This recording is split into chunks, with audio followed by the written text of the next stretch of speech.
Baie groot dankie aan die Smith Auto Group in Bloemfontein wat die lewe met 'n rede bediening help moontlik maak.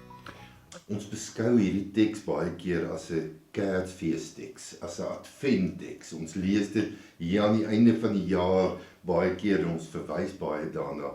Maar dis baie meer as net 'n Kersteks. Dis 'n lewensteks. Waarna verwys ek? Matteus 1 vers 23. Dis daar waar die engel aan Maria verskyn en vir Maria dan nou voorspel van die geboorte, van die swangerskap en die geboorte van die Messias. Luister net hier. Die maagd sal swanger word en 'n seun in die wêreld bring en hulle sal hom Immanuel noem. Dit beteken God by ons. God by ons. Wat het gebeur toe Jesus opgevaar het hemel toe? Jesus is Immanuel, Jesus is die teken van God by ons. Hy het onder die mense kom leef. Hy was tasbaar teenwoordig. Maar wat het gebeur met die hemelvaart? Het Jesus toe opgehou om Immanuel te wees? Is God nou nie meer God by ons toe hy hemel toe gevaar het nie? Ek luister jare gelede na 'n praatjie van professor Piet Nudee.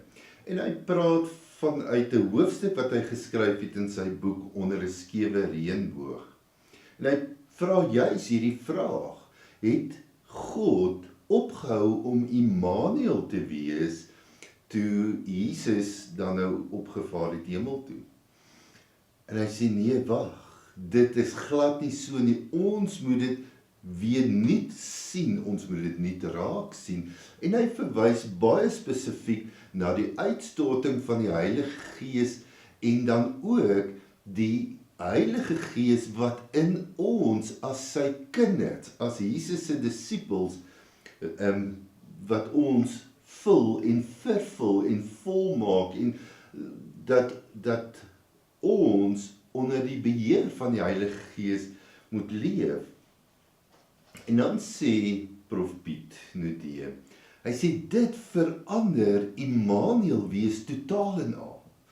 Want hy sê elke keer as 'n geesvervulde kind van God, Jesus se hande en Jesus se voete en Jesus se gesindheid en Jesus se woorde en sy hart, dit alles openbaar, dan kan ons van daai openbaring praat as 'n Immanuel moment.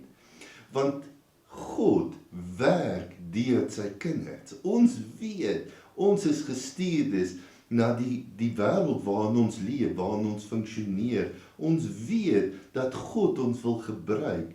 Maar besef ons dat elke keer as ek en jy, kinders van God, vol van die Heilige Gees, gedring deur die Gees, Jesus se omgee deel, is dit 'n Immanuel moment? Besef jy dat wanneer jy 'n broodjie gee, gedring deur die Gees vir iemand wat honger is dit 'n Immanuel moment? As jy iemand moed inpraat wat hooploos is, gedring deur die Gees, is dit 'n Immanuel moment. God is nog steeds teenwoordig. Deur die Gees is hy alom teenwoordig. Maar hy wil ook nog steeds prakties, tasbaar, aanvoelbaar dade van teenwoordigheid bewys, Immanuel dade bewys, deur die hande, die voete, die gesindheid, die mond van sy kinders. God wil van die wêreld 'n herstelde ruimte maak. Dis wat koninkryk van God veronderstel, God wat herstel. Maar hy doen dit deur my en deur jou. Immanuel momente, elke keer as ek en jy gehoorsaam is. 'n Baie groot dankie aan die Smith Auto Group in Bloemfontein wat die lewe met 'n rede bediening help moontlik maak.